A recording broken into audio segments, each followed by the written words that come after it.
Ja, det her det er så en test af P90'eren i sin nuværende tilstand.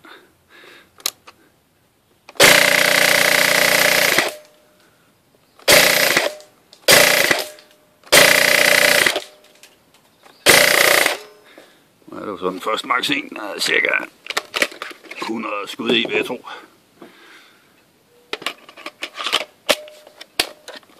En af problemerne, jeg har lige i øjeblikket, det er single.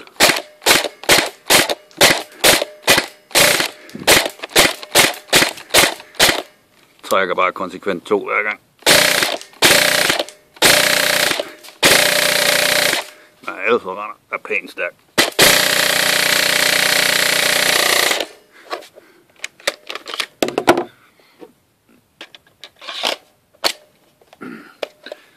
Jeg er lidt i tvivl om, hvor hårdt den skyder lige i øjeblikket, da den er short-stroket 3 tænder i øjeblikket på en 110 fjeder.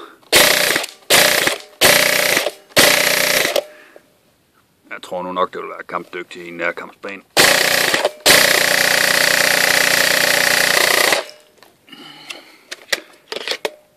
Det var det, jeg har lavet op.